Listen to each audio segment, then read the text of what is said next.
الحمدللہ دورہ تفسیر القرآن کا آج یہ تیسرا سبق ہے۔ کل ہم نے سورۃ فاتحہ پر جو معرکۃ الاعراب مسئلہ ہے کہ امام کے پیچھے اس کو پڑھنا ہے یا نہیں، اس کو بیان کیا تھا۔ ہمارے پاس دلیل بند کر دیا قطعی الثبوت ہے۔ قطعی الثبوت کا معنی یہ ہے کہ یقیناً یہ اللہ کریم کا ارشاد ہے، وَإِذَا قُرِئَ الْقُرْآنُ فَاسْتَمِعُوا لَهُ وَأَنصِتُوا لَعَلَّكُمْ تُرْحَمُونَ۔ لیکن مقتدی پر اس کی دلالت قطعی نہیں، ظنی ہے صریح۔ کل کے سبق پر 3 سوال کیے گئے ہیں۔ ایک تو یہ کہ یہ آیت سورۃ اعراف کی ہے اور سورۃ اعراف مدنیہ نہیں، مکیہ ہے۔ مدنیہ تو نہیں ہے، اور آپ اس میں سے ثابت یہ کر رہے ہیں کہ مدینہ شریف میں یہ حکم نازل ہوا۔ ہاں، یہ حکم مدینہ شریف میں نازل ہوا تھا۔ ہم نے صاف بیان کیا تھا کہ نبی کریم علیہ السلام کے پیچھے کچھ انصاریوں نے پڑھا تھا۔ انصاری تو مدینہ منورہ میں تھے نا، تو نزلت فی الصلاۃ، تو یہ آیت مدینہ طیبہ کے رہنے والوں کے پڑھنے کی وجہ سے نازل ہوئی۔ ہوتا یہ تھا کہ یہ ساری صورت جو ہے، پوری سورۃ اعراف یکدم تو نازل نہیں ہوئی نا، لمبی صورتیں جو ہیں یکدم نازل نہیں ہوئی۔ آیت اترتی تھی تو نبی کریم علیہ السلام پھر فرماتے تھے اس آیت کو فلاں سورت کے فلاں مقام پر لکھ دو۔ تو چونکہ نبی کریم علیہ السلام کے فرمانے سے یہ سورت اس سورۃ اعراف کے اندر اس آیت کو لکھا گیا ہے، لیکن یہ نازل کہاں ہوئی ہے؟ مدینہ شریف کے اندر۔ ایک سوال۔ دوسرا سوال یہ ہے کہ آپ کہتے ہو یہ نمازی کے بارے نازل ہوئی ہے، مقتدی کے بارے میں،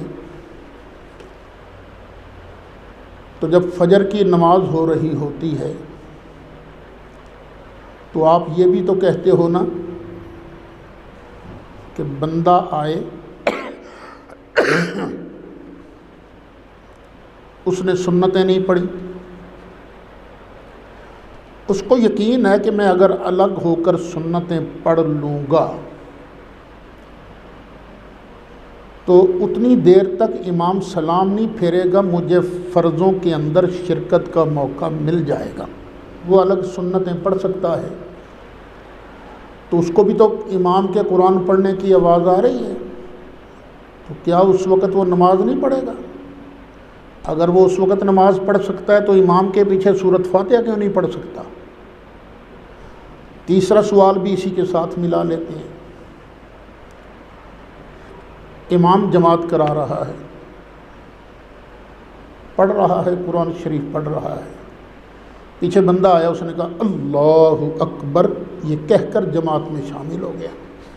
امام کے نماز میں قرآن پڑھنے کے دوران اگر وہ اللہ اکبر کہہ سکتا ہے، اگر امام کے جماعت کرانے کے دوران بندہ پیچھے سنتیں ادا کر سکتا ہے تو فاتحہ بھی تو پڑھ سکتا ہے نا۔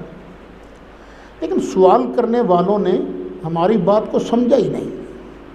ہم کہتے ہیں یہ آیت نازل ہوئی ہے مقتدی کے لیے، اور مقتدی بندہ کب بنتا ہے؟ جب اللہ اکبر کہہ لیتا ہے۔ اللہ اکبر کہنے سے پہلے مقتدی نہیں بنتا، تو یہ حکم اس کی طرف متوجہ بھی نہیں ہوگا۔ اس کی طرف متوجہ حکم کب ہوگا؟ جب وہ اللہ اکبر کہہ کر جماعت میں شامل ہو جائے گا۔ اس لیے سنتیں پڑھنے والا تو ابھی مقتدی نہیں بنا، وہ تو الگ ہے، منفرد ہے، تو اس لیے یہ حکم اس کو بھی شامل نہیں ہوگا، اس کو بھی متوجہ نہیں ہوگا۔ اور تو کوئی سوال نہیں آپ کے ذہن میں کل والے سبق پر؟ چلیے اب دیکھتے ہیں کہ اس مسئلہ میں مخالفین کے دلائل کیا کیا ہیں۔ الحمدللہ ہمارے پاس تو پہلی دلیل ہے اللہ کا قرآن، پھر ہم نے حدیثیں بھی پڑھی آپ کے سامنے۔ کل والا سبق پھر یاد کر لیجئے، سن لیجئے گا دوبارہ، تو حدیثیں بھی موجود ہیں اور قرآن شریف بھی موجود ہے۔ لیکن ہمارے مخالفین کے پاس قرآن مجید فرقان حکیم میں سے کوئی دلیل موجود نہیں۔ ہاں وہ چند روایات پڑھتے ہیں، ان میں جو تین سب سے زیادہ زور لگا کر وہ پڑھتے ہیں ان کو ہم بیان کر دیتے ہیں۔ پہلی دلیل وہ یہ دیتے ہیں کہ حضرت عبادہ بن صامت رضی اللہ عنہ آپ ارشاد فرماتے ہیں کہ نبی کریم علیہ السلام نے ارشاد فرمایا لا صلاۃ لمن لم یقرأ بفاتحۃ الکتاب، کہ جس شخص نے فاتحۃ الکتاب نہیں پڑھی، سورۃ فاتحہ نہیں پڑھی، اس کی نماز ہی نہیں ہوئی۔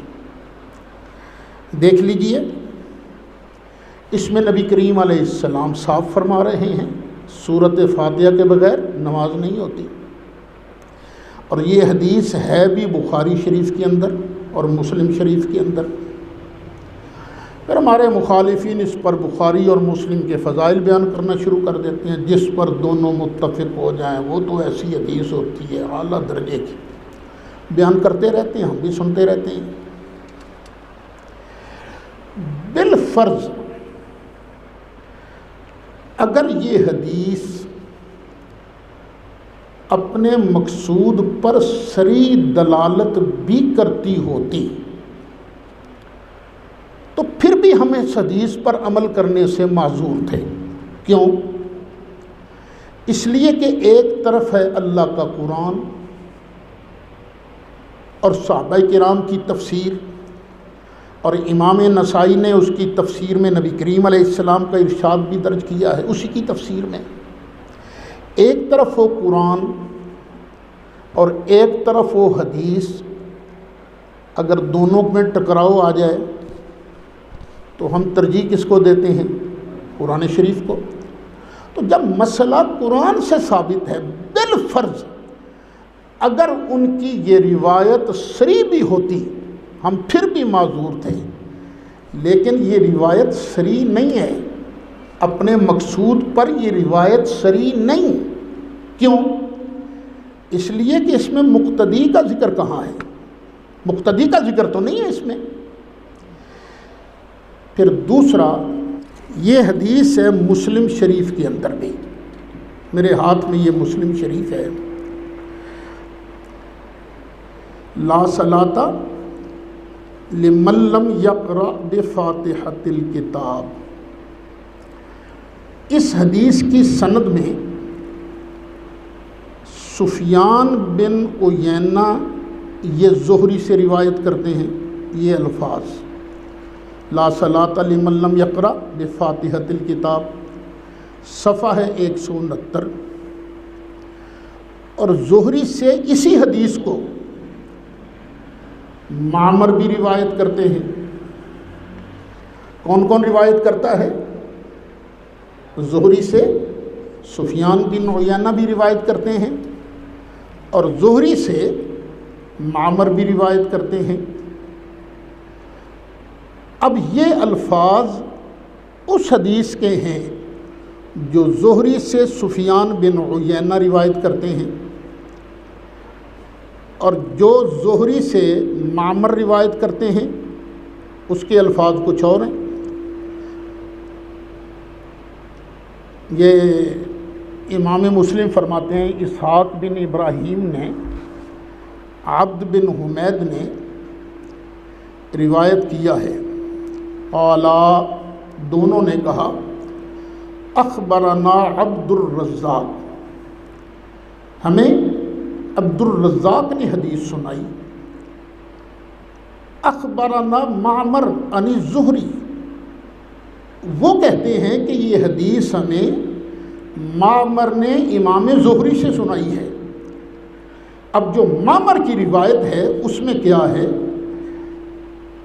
ھذا الاسناد مثلہ وزاد فصاعدا، معمر نے ایک لفظ کا اضافہ کیا ہے۔ وہ کہتے ہیں حدیث پوری نہیں ہے، لا صلاۃ لمن لم یقرأ بفاتحۃ الکتاب، پوری حدیث اس طرح ہے، لا صلاۃ لمن لم یقرأ بفاتحۃ الکتاب فصاعدا، اس بندے کی نماز نہیں جو سورۃ فاتحہ نہیں پڑھتا اور کچھ اور نہیں پڑھتا، سورۃ فاتحہ نہیں پڑھتا، فصاعدا اور کچھ اور نہیں پڑھتا۔ اچھا ابو داؤد کے اندر، اچھا یہ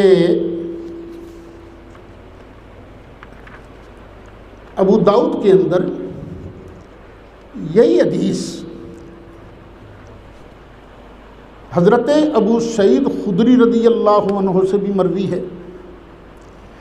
یہ جو مسلم اور بخاری کے اندر روایت ہے اس کے اندر کیا ہے؟ جو مخالفین کا استدلال ہے کہ لا صلاۃ لمن لم یقرأ بفاتحۃ الکتاب، اور اسی صفحے پر معمر کی روایت کیا ہے؟ لا صلاۃ لمن لم یقرأ بفاتحۃ الکتاب فصاعدا، اور اسی مضمون کی ایک حدیث حضرت ابو سعید خدری رضی اللہ عنہ سے مروی ہے ابو داؤد شریف کے اندر، امرنا ان نقرأ بفاتحۃ الکتاب وما تیسر، ہمیں حکم دیا گیا ہے کہ ہم سورۃ فاتحہ بھی پڑھیں اور جو ہمیں آسان لگے وہ بھی پڑھیں۔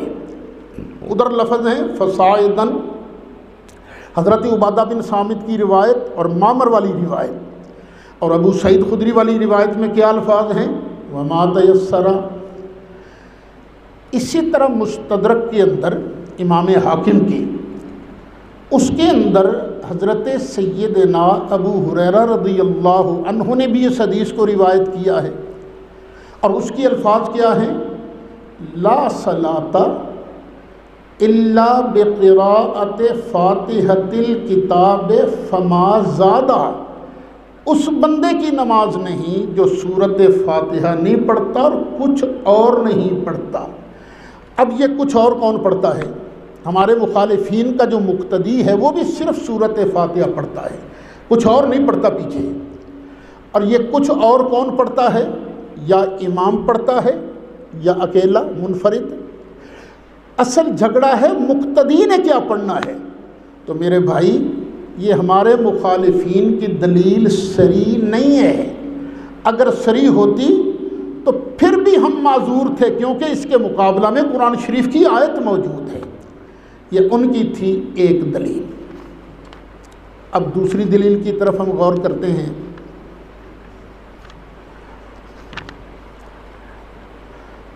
دوسری دلیل یہ ہے کہ یہی حضرت عبادہ بن صامت رضی اللہ عنہ فرماتے ہیں کہ نبی کریم علیہ السلام نے ارشاد فرمایا کہ امام کے پیچھے سوائے سورۃ فاتحہ کے اور کچھ نہ پڑھا کرو۔ امام کے پیچھے سوائے سورۃ فاتحہ کے اور کچھ نہ پڑھا کرو، اس لیے کہ فاتحہ کے بغیر نماز نہیں۔ ابو داؤد شریف کے اندر بھی ہے، ترمذی شریف کے اندر بھی ہے۔ ہاں، اگر یہ حدیث صحیح ہوتی، یہ اپنے مقصود پر صراحتاً دلالت کر رہی ہے، اور اگر صحیح ہوتی تو پھر چلو مخالفین کے ہاتھ میں کوئی چیز آ جاتی، لیکن یہ حدیث تو صحیح ہے ہی نہیں، صحیح نہیں حدیث۔ متعدد ائمہ حدیث نے اس کو ضعیف قرار دیا ہے، متعدد ائمہ حدیث نے۔ مثلا ناصر الدین البانی صاحب نے، انہوں نے واقعی کام بڑا کیا ہے، بڑا کام کیا ہے۔ اگر ذہن میں وہ دوسرے اثرات نہ ہوتے تو بہت فائدہ ہوتا امت کو، لیکن دوسرے اثرات کی وجہ سے انہوں نے اپنے فائدے کو محدود کر لیا۔ انہوں نے یہ جو سنن اربعہ ہیں نا، نسائی، ترمذی، ابو داود، ابن ماجہ، ان سب کی ان کے نزدیک جو حدیثیں صحیح تھیں انہوں نے الگ کر لی، جو ضعیف تھیں انہوں نے الگ کر لی، اور اس حدیث کو انہوں نے ضعیف ابو داود کے اندر انہوں نے شامل کیا ہے۔ یہ دیکھ لیجئے میرے ہاتھ میں، پہلے انہوں نے حدیث نقل کی ہے، حدیث نمبر 823 ضعیف ابو داؤد کے اندر، پھر اس کے بعد انہوں نے لکھا حدیث کو نقل کرنے کے بعد ضعیفن، یہ حدیث ضعیف ہے۔ پھر آگے لکھتے ہیں ضعیف سنن ترمذی حدیث نمبر 311، وضعیف الجامع الصغیر حدیث نمبر 2082 اور 4681۔ کہتے ہیں ان کتابوں کے اندر بھی میں نے اس ضعیف حدیث کو درج کیا ہے، یہ دیکھ لیجیے۔ یہ مناظرہ کے اندر بھی جب میرے مقابل مولوی صاحب نے اس حدیث کو پڑھا تھا تو میں نے یہی کتاب نکال کر سامنے رکھی، میں نے کہا یہ دیکھو یہ لکھا ہوا ہے ضعیفن۔ مولوی صاحب میرے سامنے صحیح حدیث تو پڑھو نا، دعویٰ تو تھا آپ کے ماننے والوں کا 300 حدیثیں پڑھیں گے، لیکن ایک بھی صحیح حدیث جو صریح ہو وہ تو آپ پڑھیے، تو وہ نہیں پڑھ سکے۔ تو اس حدیث کو البانی صاحب نے ضعیف کہا ہے، اس لیے یہ حجت نہیں ہو سکتی۔ پھر یہی حدیث جو ہے، اس حدیث کو امام اہل سنت حضرت امام احمد بن حنبل نے ضعیف قرار دیا ہے۔ دیجیے فتاوی ابن تیمیہ، یہ حافظ ابن تیمیہ لکھتے ہیں والذین اوجبوا القراءۃ فی الجہر، جن لوگوں نے جہری نمازوں میں بھی سورۃ فاتحہ کو واجب قرار دیا ہے، احتجوا بالحدیث الذی فی السنن، انہوں نے اس حدیث سے احتجاج کیا ہے، دلیل پکڑی ہے جو سنن میں ہے، عن عبادہ، اور حضرت عبادہ بن صامت سے ہے، ان النبی صلی اللہ علیہ وسلم قال، کہ نبی کریم علیہ السلام نے ارشاد فرمایا اذا کنتم ورائی، جب تم میرے پیچھے ہو، فلا تقرؤوا الا بفاتحۃ الکتاب، تو سوائے فاتحۃ الکتاب کے اور کچھ نہ پڑھا کرو، فإنہ لا صلاۃ لمن لم یقرأ بها، اس لیے کہ جو سورۃ فاتحہ نہیں پڑھتا اس کی نماز نہیں ہوتی۔ تو حافظ ابن تیمیہ لکھتے ہیں وَهَذَا الْحَدِيثُ مُعَلَّلٌ، یہ حدیث بیمار ہے، معلل ہے، اس میں کئی علتیں ہیں۔ عند ائمۃ الحدیث، حدیث کے اماموں کے نزدیک، بے امور کثیرۃ، کئی وجوہات کی بنا پر، اس ایک وجہ سے بھی یہ حدیث بیمار ہے، ٹھیک نہیں ہے، دوسری وجہ سے بھی کثیر وجوہات کی بنا پر یہ حدیث ائمہ حدیث کے نزدیک بیمار ہے، درست نہیں ہے، تو اس سے دلیل نہیں پکڑی جا سکتی۔ پھر آگے لکھتے ہیں ضعفہ احمد وغیرہ من الائمہ، کہ امام احمد بن حنبل نے بھی اس حدیث کو ضعیف قرار دیا ہے، اور بھی کئی محدثین نے، حدیث کے اماموں نے اس حدیث کو ضعیف قرار دیا ہے۔ یہ ہے فتاوی ابن تیمیہ جلد 23 اور صفحہ اس کا 286۔ تو اب ہمارے مخالفین کے پاس دلیل ایسی نہیں جو صریح بھی ہو اور مقتدی کو شامل بھی ہو اور صحیح بھی ہو۔ ایک حدیث اور پڑھتے ہیں، یہ ابو داؤد شریف ہے، حدیث نمبر 821 ہے۔ ہشام بن زہرہ کہتے ہیں سمعت ابا ہریرہ تھا، مسلم شریف کے اندر بھی ہے، کیونکہ یہ میرے پاس جو عربی رسم الخط کی ہے ابو داؤد، اس کے الفاظ ذرا اس سے نمایاں ہیں، اس لیے مجھے پڑھنے میں آسانی ہو رہی ہے، میں نے اس لیے ابو داؤد اٹھائی، وگرنہ یہ مسلم کے اندر بھی ہے۔ ہشام بن زہرہ کہتے ہیں سمعت ابا ہریرہ تھا، میں نے حضرت ابو ہریرہ کو سنا، یقول فرما رہے تھے قال رسول اللہ صلی اللہ علیہ وسلم، کہ نبی اکرم صلی اللہ علیہ وسلم نے ارشاد فرمایا من صلی صلاۃً، جس نے ایسی نماز پڑھی لم یقرأ فیہا بأم القرآن، جس میں اس نے ام القرآن نہیں پڑھی، فہی خداج فہی خداج فہی خداج غیر تمام، تو وہ ناقص ہے، تو وہ ناقص ہے، تو وہ ناقص ہے، مکمل نہیں ہے۔ اس حدیث سے وہ دلیل پکڑتے ہیں۔ پہلی بات سوچنے والی یہ ہے، ناقص پھر بھی ہوتی تو ہے نا، یہ تو نہیں کہ ناقص ہوتی نہیں، ناقص تو ہوتی تو ہے نا۔ ثابت یہ کرنا ہے اس کی نماز ہوتی نہیں، ثابت کیا کرنا، ہو تو جاتی ہے لیکن ناقص ہوتی ہے۔ اچھا اب ذرا سنتے جائیے۔ قال، ہشام بن زہرہ کہتے ہیں فقلت، تو پھر میں نے عرض کیا، یا ابا ہریرہ، اے ابو ہریرہ، انی اکون احیانا وراء الامام، میں کبھی کبھی امام کے پیچھے بھی تو پڑھتا ہوں نا، تو اس وقت میں کیا کروں؟ قال، ہشام کہتے ہیں فغمز ذراعی، حضرت ابو ہریرہ نے نا میرا بازو پکڑ لیا، میرا بازو پکڑ کے کہا، وقال، کہا اقرأ بہا یا فارسی فی نفسک، اے فارسی اس کو اپنے نفس میں پڑھ، اپنے دل میں پڑھ۔ اس حدیث کو مخالفین بڑا زور دے کے پڑھتے ہیں، اقرأ بہا فی نفسک، اقرأ بہا فی نفسک۔ ارے بندہ خدا، اگر تم غور کرو یہ تمہاری دلیل تو نہیں ہے، تو ہماری دلیل ہے۔ کیوں؟ یہ جو کہتے ہیں امام کے پیچھے پڑھو، ہم بھی جب نماز اکیلے پڑھتے ہیں، ہم کس طرح پڑھتے ہیں نماز؟ کیا ہم صرف دل میں پڑھتے ہیں یا زبان بھی ہلاتے ہیں؟ زبان بھی ہلاتے ہیں نا، صرف دل میں تو نہیں پڑھتے۔ دل میں پڑھنے کا مطلب کیا ہوتا ہے؟ اس کی طرف متوجہ ہو بندہ، اس کے معنوں پر غور کرے، جو الفاظ سنے جا رہے ہیں اس کے معنوں پر غور کریں۔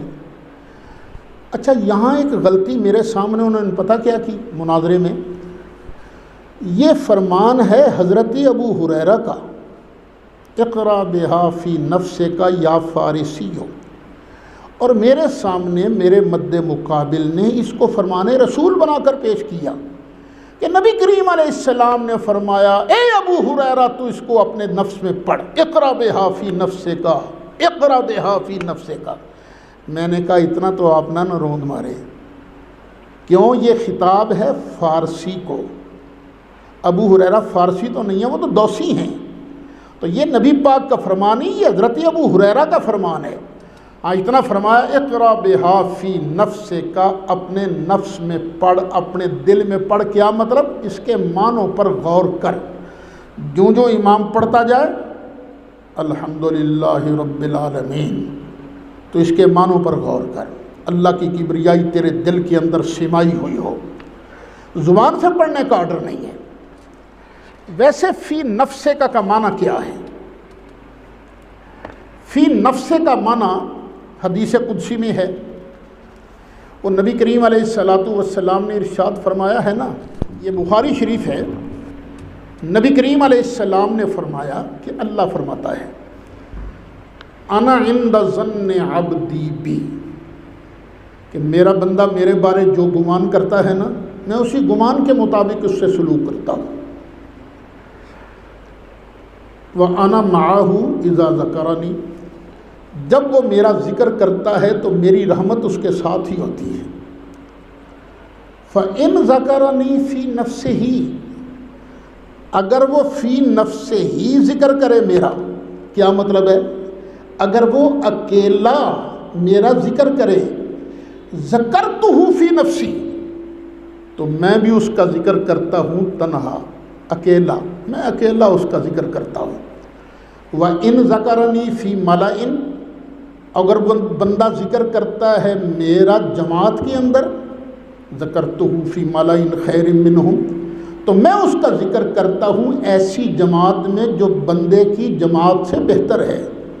اگر وہ اکیلا مجھے یاد کرے تو میں بھی اسے اکیلا یاد کرتا ہوں، اگر وہ بندہ مجھے جماعت میں یاد کرے، مسلمانوں کی جماعت میں یاد کرے، بندوں کی جماعت میں یاد کرے، تو میں بھی اس کو پھر جماعت میں یاد کرتا ہوں، لیکن میری جماعت بندے کی جماعت سے بہتر ہے، اس کی جماعت ہے انسانوں والی، میری جماعت ہے فرشتوں والی۔ اب دیکھیے یہاں فی نفس ہی، یہ کس کے مقابل آ رہا ہے؟ مالا ان کے، تو کیا معنی بنا؟ اقرا بہا فی نفس کا یا فارسیو، او فارسی، سورت فاتحہ اس وقت پڑھنی ہے جب تو اکیلا نماز پڑھ رہا ہو، جماعت کے ساتھ جب تو نماز پڑھ رہا ہو تو ابو ہریرہ ہی حدیث روایت کرتے ہیں اذا کبر فکبروا و اذا قرأ فانصتوا، جب امام اللہ اکبر کہے تو تم بھی اللہ اکبر کہو، اور جب امام قرآن پڑھنا شروع کرے تو تم کیا کرو؟ تم چپ کر جاؤ۔ یہ فی نفس ہی کا معنی میں نے بخاری شریف صفحہ 1101 اس کے اندر سے آپ کے سامنے رکھا ہے۔ پھر وہ ہمارے مدرسوں میں نحو کی کتابیں پڑھائی جاتی ہیں، شروع کرتے ہیں نحویر سے، پھر شرح میں تعامل سے،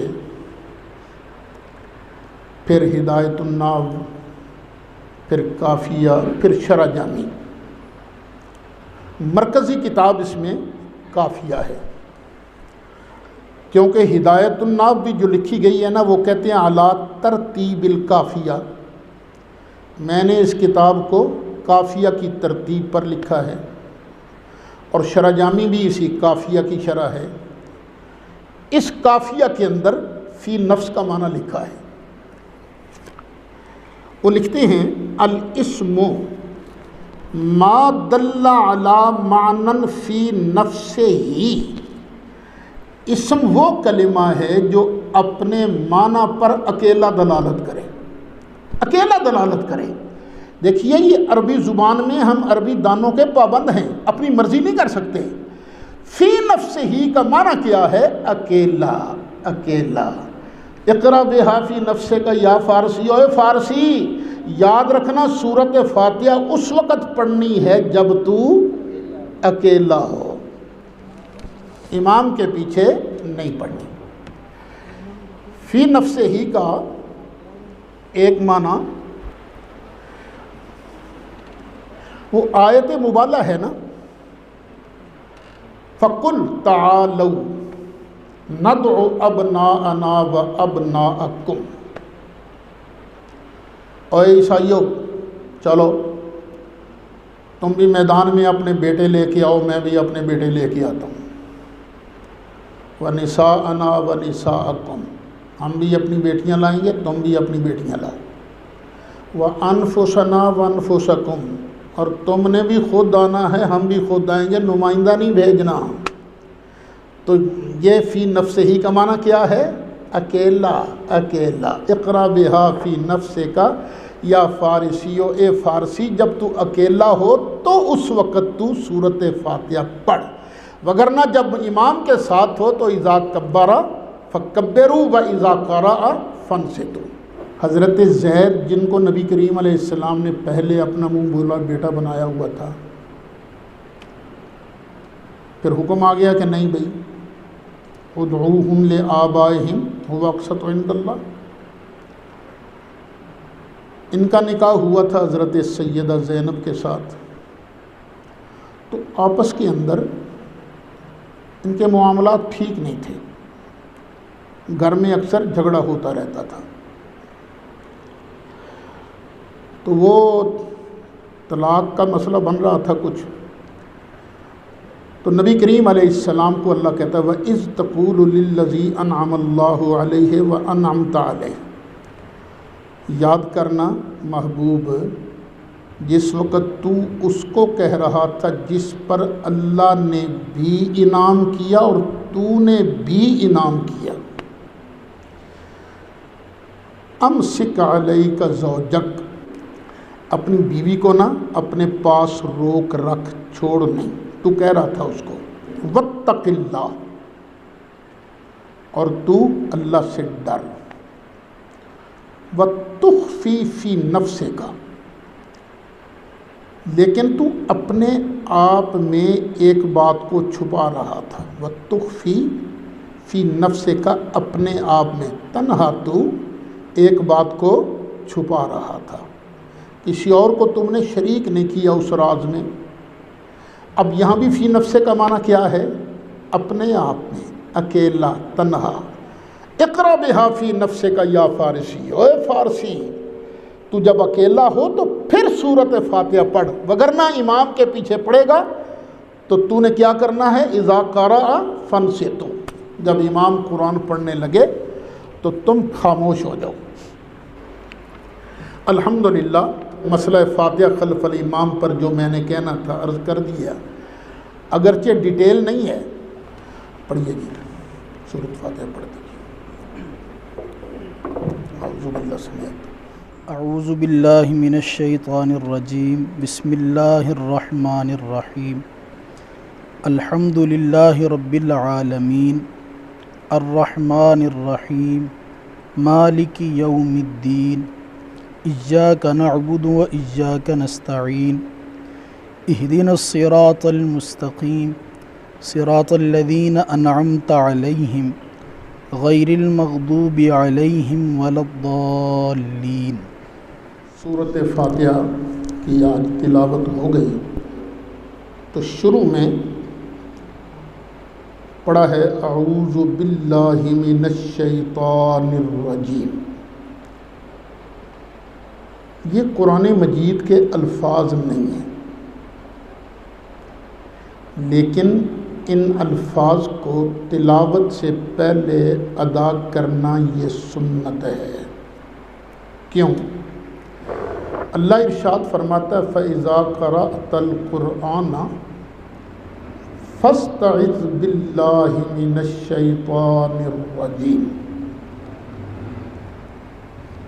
جب تم قرآن پڑھنے لگو تو اللہ کی پناہ مانگو شیطان مردود سے. چونکہ اللہ تعالیٰ نے ارشاد فرمایا ہے، اس لیے قرآن پاک کی تلاوت سے پہلے ہم اللہ کی پناہ میں آتے ہیں کہ یا اللہ، ہم مانگتے ہیں یا اللہ تو ہمیں شیطان کے حملوں سے، شیطان کے وسوسوں سے اپنی پناہ میں لے لے. یہاں ایک بات یاد رکھنا، کئی لوگوں سے غلطی ہو جاتی ہے. وہ ترجمہ کرتے میں اللہ سے پناہ مانگتا ہوں. توبہ توبہ، یہ توجہ نہیں کرتے ساتھی. اللہ سے تو پناہ نہیں ہے نا، پناہ تو شیطان سے مانگنی ہے. کس کی پناہ مانگنی ہے؟ اللہ کی. میں اللہ کی پناہ مانگ، یا اللہ تو مجھے اپنی پناہ میں لے لے. کس کے خلاف اپنی پناہ میں لے لے؟ شیطان مردود کے وسوسوں سے، اس کے حملوں سے. یہاں ایک سوال بھی کیا جاتا ہے کہ اللہ تعالیٰ نے فرمایا ہے اذا قرأت القرآن فاستعذ باللہ، اللہ کی پناہ مانگو، تو یہ مانگنا تو واجب ہے. تو آپ نے سنت کیوں کہا ہے؟ اس لیے کہ جو امر ہے یہ صرف وجوب کے لیے نہیں آتا، کئی معنوں کے لیے آتا ہے. اباحت کے لیے بھی آتا ہے، ندب کے لیے بھی آتا ہے، تحدید کے لیے بھی آتا ہے، تعجیز کے لیے بھی آتا ہے، ارشاد کے لیے بھی آتا ہے، تسخیر کے لیے بھی آتا ہے، امتنان کے لیے بھی آتا ہے، اکرام کے لیے بھی آتا ہے، اہانت کے لیے بھی آتا ہے، تمنی کے لیے بھی آتا ہے، تعدیب کے لیے بھی آتا ہے۔ چونکہ کئی معنوں کے اندر استعمال ہوتا ہے نا، میں نے اپنی تفسیر نور الامین میں اس کی مثالیں بھی بیان کی ہیں، ویسے بھی اصول کی کتابوں میں یہ امر کن کن معنوں میں آتا ہے وہ بیان کیا گیا ہے۔ تو یہ اباحت سے اوپر کا درجہ ہے۔ کیوں؟ نبی کریم علیہ الصلاۃ والسلام نے ایک اعرابی کو نماز کی تعلیم دی کہ نماز یوں پڑھ۔ اگر اعوذ باللہ پڑھنا واجب ہوتا تو سرکار اس کا بھی تو ذکر کرتے نا، سرکار نے اس کا ذکر نہیں کیا۔ ایک دوسرا، حضرت سیدنا انس رضی اللہ عنہ آپ ارشاد فرماتے ہیں کہ ایک دن نبی کریم علیہ السلام ہمارے درمیان تشریف فرما تھے، آپ کو اچانک اونگ آئی، تھوڑی دیر کے بعد آپ تبسم فرماتے ہوئے اٹھے۔ ہم نے عرض کیا یا رسول اللہ صلی اللہ علیہ وسلم، یہ فرمائیے کہ آپ کو کس چیز نے ہنسایا ہے، کس چیز نے ہنسایا؟ تو آپ صلی اللہ علیہ وسلم نے ارشاد فرمایا، مجھ پر ابھی ایک سورت نازل ہوئی ہے۔ پھر آپ نے پڑھا بسم اللہ الرحمن الرحیم، انا اعطیناک الکوثر فصل لربک وانحر ان شانئک ھو الابتر۔ یہ مسلم شریف کے اندر ہے۔ دیکھیے یہاں نبی کریم علیہ السلام نے سورہ کوثر کی تلاوت فرمائی، لیکن پہلے اعوذ باللہ نہیں پڑھا۔ نہ پڑھنا اس بات کی دلیل ہے کہ قرآن مجید پڑھنے سے پہلے اعوذ باللہ پڑھنا یہ مباح ہے، سنت تو ہے، لیکن یہ اعوذ باللہ پڑھنا یہ واجب نہیں ہے۔ اب اعوذ کا معنی کیا ہے؟ میں پناہ میں آتا ہوں، پناہ لیتا ہوں۔ کس کی پناہ لیتا ہوں؟ اللہ کی۔ کیوں؟ ہمارا بھی رواج ہے نا، ہمارا کوئی دشمن بن جائے نا، ہم تنہا اس کا مقابلہ نہ کر سکتے ہوں تو ہم بھی کسی تکڑے کی پناہ لیتے ہیں نا، اس تکڑے کی جو اس دشمن کے وار سے ہمیں بچا سکے۔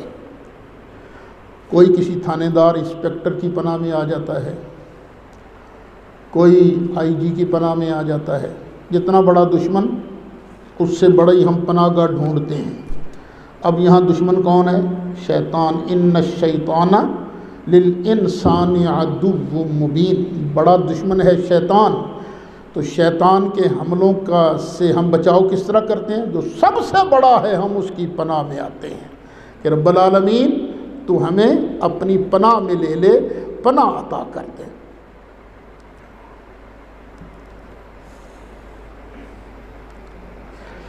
حضرت سیدنا امام جعفر صادق رضی اللہ عنہ ایک بڑی پرلطف بات بیان کرتے ہیں۔ وہ فرماتے ہیں امام جعفر صادق رضی اللہ عنہ یہ ائمہ اہل بیت میں سے ہیں، ہم سنیوں کی تو ائمہ اہل بیت جان ہیں۔ وہ فرماتے ہیں، اور اس بات کو امام رازی نے نقل کیا ہے تفسیر کبیر کے اندر، فرماتے ہیں کہ بندہ جو ہے نا جھوٹ بھی بول لیتا ہے، نہ چاہتے ہوئے چغلی بھی کر لیتا ہے، غیبت کرتا ہے، اس طرح ان گناہوں کی وجہ سے اپنی زبان پلید کر لیتا ہے۔ زبان تو بندے کی ہو گئی جھوٹ کی وجہ سے، غیبت چغلی کی وجہ سے پلید۔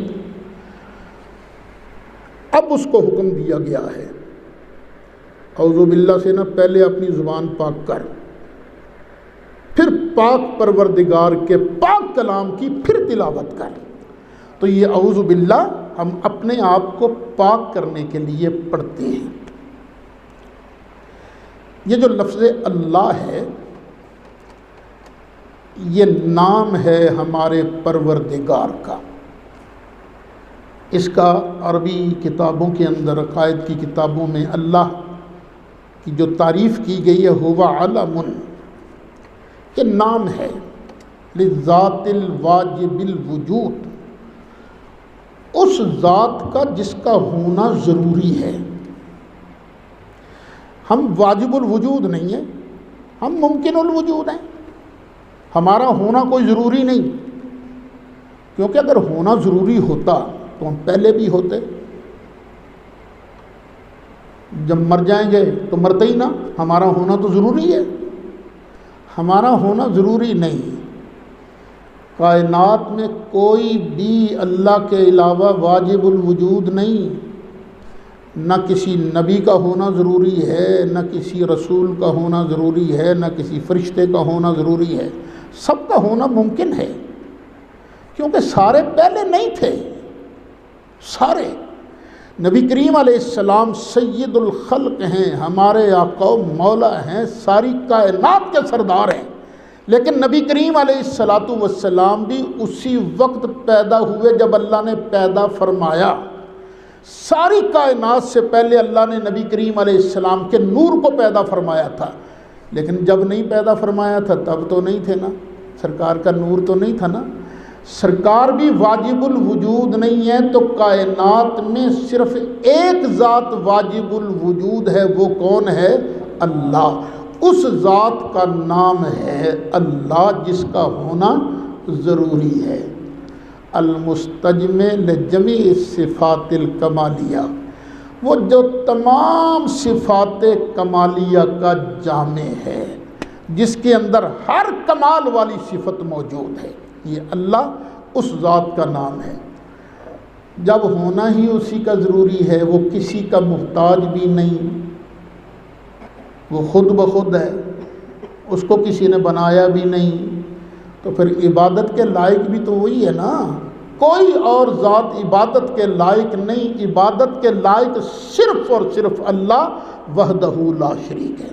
اعوذ باللہ من الشیطان الرجیم۔ اکثر علماء کے نزدیک یہ لفظ شیطان جو ہے یہ شیطانہ یشطنو شطنن سے ہے، اس کا معنی ہے دور ہونا۔ شیطانہ یشطنو کا معنی کیا ہے؟ دور ہونا، اور شیطان دور ہونے والا، کس چیز سے؟ خیر سے دور ہونے والا۔ چونکہ شیطان خیر سے دور ہو گیا، اس لیے اس کو شیطان کہتے ہیں۔ بعض علماء کے نزدیک یہ اجوف ہے، اور اجوف یائی ہے، شاطا یشیتو شیطن سے۔ اس کا معنی ہے کسی چیز کا جلنا، ہلاک ہونا۔ چونکہ شیطان نافرمانی کی وجہ سے تباہ ہو گیا، اس کے تمام اعمال ضائع ہو گئے، جتنی پہلے نیکیاں کی تھیں، جتنے پہلے سجدے کیے تھے، سب ضائع ہو گئے، اس لیے اس کو شیطان کہتے ہیں۔ ہاں ایک چیز ہے کہ جب یہ اجوف یائی ہوگا نا تو پھر اس میں نون زائدہ ہے۔ اچھا، اب ہم نے معنی بیان کیا جو ہر خیر سے دور ہو، جس کے عمل ضائع ہو گئے ہوں، تو صرف عزازیل ہی تو نہیں نا، اور بھی تو کئی لوگ ہیں نا جو خیر سے دور ہو گئے ہیں۔ تو شیطان صرف ایک کو نہیں کہتے، شیطان کئی ہیں۔ اللہ ارشاد فرماتا ہے وَكَذَلِكَ جَعَلْنَا لِكُلِّ نَبِيٍّ عَدُوًّا شَيَاطِينَ الْإِنسِ وَالْجِنِّ۔ 8واں پارہ ہے، سورۃ انعام ہے، آیت نمبر 112 ہے۔ اللہ فرماتا ہے اسی طرح ہم نے شریر انسانوں اور جنوں کو ہر نبی کا دشمن بنایا ہے۔ کبھی کبھی ہم بھی سوچتے ہیں یار ہم نے کسی کا کیا بگاڑا ہے، فلانا بھی دشمن ہو گیا، فلانا بھی دشمن ہو گیا، فلانا بھی دشمن ہو گیا، کیا بگاڑا ہے ہم نے کسی کا؟ پھر سمجھ یہ آتی ہے کہ تو کوئی بہت اونچا نہیں ہو گیا۔ اللہ نے ہر نبی کے دشمن بنائے تھے، اور جو بھی نبی کا دین لے کر آگے چلے گا خام خواہ اس کے بھی لوگ دشمن بنیں گے۔ دیکھیے قرآن کہتا ہے وَكَذَلِكَ جَعَلْنَا لِكُلِّ نَبِيٍّ عَدُوًّا، اسی طرح ہم نے ہر نبی کا دشمن بنائے. لیکن ایک بات ہے، دشمن ہیں کون؟ شیاطین الانس والجن، شرارتی انسان اور جن جو خیر سے دور ہو گئے ہیں، انہیں کو ہم نے ان کا دشمن بنایا ہے. تو جو بھی دین کا کام کرے گا اخلاص کے ساتھ، نبی کے مشن کو لے کر آگے چلے گا، اس کے بھی دشمن ہوں گے. یہ مبلغین، یہ داعیان دین سوچ لیں، یہ نہ سوچیں کہ دین کا کام کریں گے تو واہ واہ ہو گئی. نہیں، شرارتی لوگ تمہاری دشمنی کریں گے اور خام خواہ کرتے رہیں گے. شیطان کے بعد لفظ ہے الرجیم. رجیم یہ رجم یرجم رجمن سے بمعنی مرجوم ہے. رجم کا معنی ہے پتھراؤ کرنا، کسی پر پتھر مارنا، لعنت کرنا، دھکیلنا. شیطان کو رجیم اس لیے کہا جاتا ہے کہ اس پر فرشتوں کی طرف سے چمکدار انگارے پھینکے جاتے ہیں. شیطان جانا چاہتا ہے نا اوپر سے اس پر انگارے پھینکے جاتے ہیں، اس لیے انہیں کہا جاتا ہے مرجوم، رجیم. اللہ ارشاد فرماتا ہے، سورۃ حجر ہے 16، 17، 18 آیت نمبر، وَلَقَدْ جَعَلْنَا فِي السَّمَاءِ بُرُوجًا وَزَيَّنَّاهَا لِلنَّاظِرِينَ، بے شک ہم نے آسمان میں برج بنائے ہیں اور اسے دیکھنے والوں کے لیے سنوارا ہے، آراستہ کیا ہے. وَحَفِظْنَاهَا مِنْ كُلِّ شَيْطَانٍ رَجِيمٍ، اور ہم نے آسمان کو ہر شیطان مردود سے محفوظ رکھا ہے. إِلَّا مَنِ اسْتَرَقَ السَّمْعَ، مگر جو چوری چھپے سننے جائے. بعض جنات ہیں نا جو چوری چھپے آسمانوں کی باتیں سننے جاتے ہیں، جب وہ اوپر جاتے ہیں فَأَتْبَعَهُ شِهَابٌ مُبِينٌ، تو ان کے پیچھے پڑتا ہے روشن شعلہ. تو فرشتے ان پر روشن انگارے پھینکتے ہیں، اس لیے شیطان کو رجیم کہا جاتا ہے. اس پر چونکہ قیامت تک لعنت پڑتی رہے گی، اس لیے بھی اس کو رجیم کہتے ہیں. پھر وہ نکال دینے کا معنی بھی آیا تھا نا، رہتا تھا پہلے فرشتوں میں، پھر اس کو وہاں سے نکال دیا گیا، اس لیے بھی اس کو رجیم کہتے ہیں. الحمدللہ. اعوذ باللہ من الشیطان الرجیم کی تفسیر مکمل ہوئی. آگے ہے بسم اللہ الرحمن الرحیم.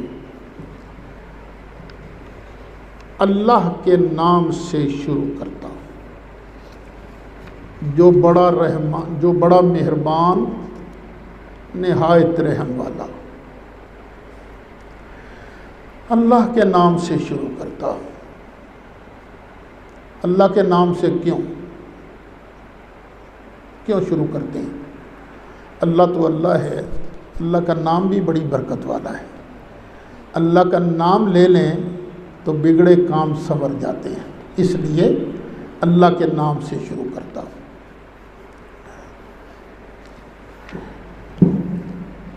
بسم اللہ الرحمن الرحیم، یہ قرآن پاک کے الفاظ ہیں. سورہ نمل میں 19واں پارہ، یہاں سلیمان علیہ السلام نے جو ملکہ کو خط لکھا تھا اس میں ہے اِنَّهُ مِن سُلَيْمَانَ وَإِنَّهُ بِسْمِ اللَّهِ الرَّحْمَنِ الرَّحِيمِ. یہ سلیمان کی طرف سے ہے اور یہ اللہ رحمان و رحیم کے نام کی برکت سے ہے.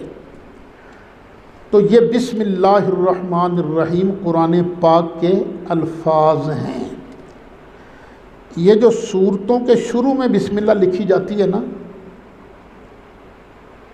یہ مستقل آیت نہیں ہے. یہ فصل سور کے لیے نازل ہوتی تھی. جب بسم اللہ نازل ہو جاتی تھی، کیا مطلب کہ اب سورت الگ ہو گئی. یہ کس کے لیے نازل ہوتی تھی؟ فصل سور کے لیے. اس لیے جب ہم نماز پڑھتے ہیں تو نماز میں امام صاحب قرات کہاں سے شروع کرتے ہیں؟ الحمدللہ رب العالمین سے۔ حضرت انس فرماتے ہیں میں نے نبی کریم علیہ السلام کے پیچھے نماز پڑھی، میں نے ابو بکر صدیق کے پیچھے نماز پڑھی، میں نے عمر فاروق کے پیچھے نماز پڑھی، میں نے عثمان غنی کے پیچھے نماز پڑھی، میں نے کسی کو جہرن بسم اللہ پڑھتے نہیں دیکھا۔ وہ قرات کہاں سے شروع کرتے تھے؟ الحمدللہ رب العالمین۔ پتہ چلا یہ بسم اللہ الرحمن الرحیم سورۃ فاتحہ کی پہلی آیت نہیں، پہلی آیت ہے الحمدللہ رب العالمین۔ اس میں دو لفظ ہیں الرحمن الرحیم، یہ بھی ذرا غور سے سن لیجئے۔ یہ دونوں صفت مشبہ کے صیغے ہیں۔ اب جنہوں نے صرف ناو نہیں پڑھی وہ بس اسی پر اکتفا کر لیں۔ صفت مشبہ کا صیغہ ہے، اس میں فاعل میں اور صفت مشبہ میں کیا فرق ہوتا ہے یہ رہنے دیں طلبہ کے لیے۔ ہیں صفت مشبہ کے صیغے لیکن استعمال مبالغہ کے لیے ہوتے ہیں۔ بڑی ہی رحمت کرنے والا، بڑا ہی مہربان، بڑا ہی، اس میں مبالغہ کا ہے، مبالغہ ہے، بہت زیادہ رحم کرنے والا۔ لیکن رحمان اور رحیم یہ جو دو لفظ ہیں نا، ان میں چند فرق کیے گئے ہیں۔ پہلا فرق، رحمان کا اطلاق کتاب و سنت کے پورے ذخیرہ میں کسی مخلوق پر نہیں ہوا۔ رحمان صرف اللہ کے لیے ہے بس۔ وہ میری جو علم غیب پر تقریر ہے اس میں نے جو فرق بیان کیے ہیں، اس میں نے کہا جس طرح ہم نبی کریم علیہ السلام کو رحمان نہیں کہتے، اسی طرح ہم نبی کریم علیہ السلام کے لیے لفظ عالم الغیب بھی استعمال نہیں کرتے۔ رحمان بھی اللہ کے ساتھ خاص ہے اور لفظ عالم الغیب بھی اللہ کے ساتھ خاص ہے۔ لیکن رحیم کا اطلاق نبی کریم علیہ السلام پر بھی کیا گیا ہے۔ سورہ توبہ آیت نمبر 128 پارہ نمبر 11، لَقَدْ جَاءَكُمْ رَسُولٌ مِّنْ أَنفُسِكُمْ عَزِيزٌ عَلَيْهِ مَا عَنِتُّمْ حَرِيصٌ عَلَيْكُمْ بِالْمُؤْمِنِينَ رَءُوفٌ رَحِيمٌ۔ تو رحمان کا اطلاق کسی مخلوق پر نہیں اور رحیم کا اطلاق مخلوق پر ہے۔ رحیم کی جمع آتی ہے رحماء، اور یہ اللہ محبوب کے صحابہ کے بارے فرماتا ہے رحماء بینہم، یہ آپس میں بڑے رحیم ہیں، بڑے مہربان ہیں۔ فرق نمبر 2، جمہور کے نزدیک امام قرطبی نے اس فرق کو بیان کیا ہے۔ جمہور کے نزدیک رحمان خاص الاسم ہے، یہ نام صرف اللہ کے ساتھ خاص ہے، لیکن عام الفعل ہے، اس کی رحمت عام ہے۔ خاص الاسم ہے، عام الفعل ہے، اور رحیم عام الاسم ہے، خاص الفعل ہے۔ دو فرق ہو گئے۔ تیسرا، رحمان ایسی رحمتیں فرمانے والا جو بندوں سے حاصل نہ ہو سکیں، جو نعمت بندوں سے حاصل نہ ہو سکے، جس قسم کی تھوڑی بہت بھی بندوں سے حاصل نہ ہو سکے، وہ رحمت جو کرنے والا ہے اسے رحمان کہتے ہیں۔ اور رحیم ایسی رحمتیں کرنے والا جس کی مثل کچھ نہ کچھ بندوں سے حاصل ہو سکیں۔ رحمان ایسی رحمت کرنے والا جو بندوں سے حاصل نہ ہو سکیں، اور رحیم ایسی رحمت کرنے والا جس کی مثل کچھ نہ کچھ بندوں سے حاصل ہو جائے۔ فرق نمبر 4، رحمان وہ ہوتا ہے جو بلا واسطہ بندوں پر رحم فرمائے، اور رحیم وہ ہے جو بندوں کے واسطہ سے رحم فرمانے والا ہو۔ سبحان اللہ، اللہ تعالیٰ ہر طرح رحمان ہے، ہر طرح رحم کرتا ہے، بلا واسطہ بھی بالواسطہ بھی۔ فرق نمبر 5، رحمان دنیا کے اعتبار سے ہے، وہ رحمان ہے، دنیا میں رحمت فرماتا ہے۔ یا رحمان الدنیا و یا رحیم الآخرہ، اے دنیا میں رحمت کرنے والے، اے آخرت میں رحم کرنے والے۔ رحمان دنیا کے اعتبار سے ہے اور رحیم آخرت کے اعتبار سے ہے۔ اب رحمان میں رحیم کی نسبت زیادہ مبالغہ ہے۔ کیوں؟ دنیا میں اس کی رحمت، اس کا رزق مومن کو بھی مل رہا ہے، کافر کو بھی مل رہا ہے، لیکن آخرت میں اس کی رحمت صرف مومن کو ملے گی۔ ایک دوسرا، دنیا میں اس کی رحمت، اس کا رزق لینے والوں کی تعداد زیادہ ہے، آخرت میں اس کی رحمت لینے والوں کی تعداد کم ہے۔ سارے دنیا والوں نے تو جنت میں نہیں نہ جانا، دنیا میں اس کی رحمت اور اس کا رزق لینے والوں کی تعداد زیادہ ہے، اور آخرت میں کم ہے۔ لیکن جو دنیا میں اس کی رحمت اور رزق لے رہے ہیں نا، ان کا پیریڈ تھوڑا ہے۔ اور دنیا کی جتنی زندگی ہے، کسی کی 50 سال زندگی ہے، بس اتنی دیر لے گا نا اللہ کی رحمت اور رزق، اور کسی کی 60 سال ہے، کسی کی 66 سال ہے، کسی کی 70 سال ہے، کسی کی 85 سال ہے، کسی کی 100 سال ہے۔ پیریڈ ہے نا ایک۔ جو دنیا میں اللہ کی رحمت لیتے ہیں نا، ان کی تعداد تو زیادہ ہے لیکن وقت کم ہے، اور آخرت میں جو اللہ کی رحمت لینے والے ہیں ان کا پیریڈ محدود تو نہیں ہے، خالدین فیہا ابدا، وہ ہمیشہ ہمیشہ وہاں رہیں گے۔ معلوم ہوا کہ رحمان میں اگر مبالغہ ہے تو اس کی رحمت کے حاصل کرنے والے افراد کی نسبت سے ہے، لیکن رحیم میں جو مبالغہ ہے وہ کیفیت کی کثرت کے اعتبار سے ہے، ہیں دونوں ہی مبالغہ کے سیغے۔ چھٹا فرق، رحمان اور رحیم میں ایک اور اعتبار سے بھی فرق بیان کیا گیا ہے۔ رحمان ہے فعلان کے وزن پر، رحمان، فعلان، شبعان، اس میں شدت کے معنی ہوتے ہیں۔ شبعان کا معنی خوب رجا ہوا، پیٹ بھرا ہوا، ملآن پوری طرح بھرا ہوا، رحمان جس میں شدت سے رحمت کا معنی ہو۔ لیکن رحیم فعیل کے وزن پر ہے، اور ایسے صیغے میں دوام و استمرار کا معنی ہوتا ہے، ہمیشگی کا، ہمیشگی کا۔ وہ ہے نا یا رحمان الدنیا و یا رحیم الآخرہ، اس کی رحمت وہاں ہمیشہ ہمیشہ ہوگی۔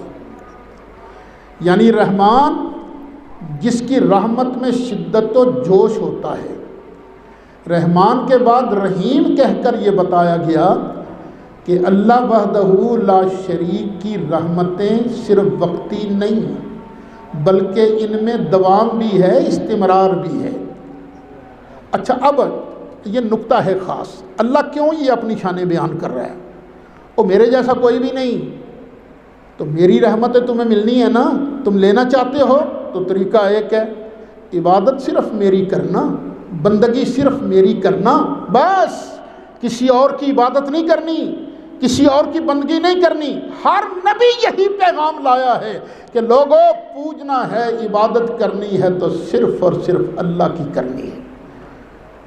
میں یا کا نعبد میں انشاءاللہ بتاؤں گا، یہ مطلب نہیں ہوتا توحید کا کہ نبی ولی شیعی کوئی نہیں، نہ، وہ بتاؤں گا کہ انبیاء اولیاء کی اپنی حیثیت ہے، اللہ کی عبادت کرنی ہے، ان کا ادب کرنا ہے، ان کی تعظیم کرنی ہے۔ اچھا، پھر ذرا نا میں نے جو 6 فرق بیان کیے ہیں ان میں ذرا غور کیجیے تو آپ کو معلوم ہوگا کہ واقعی رحمان بھی مبالغہ کا صیغہ ہے، رحیم بھی مبالغہ کا صیغہ ہے۔ رحمان الگ فائدہ دیتا ہے، رحیم سے الگ فوائد معلوم ہوتے ہیں۔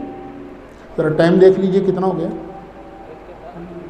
1 گھنٹہ 8 منٹ ہو گئے۔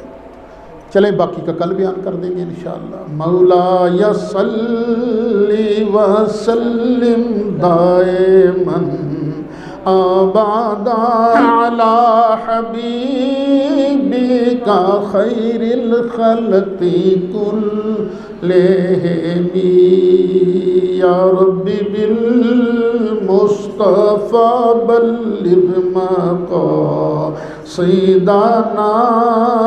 فاغفر لنا ما مضى یا واسع الکرم یا رب جمعا طالبنا منك مغفرة وحسن خاتمة یا مبدئ النعم وصلی اللہ تعالی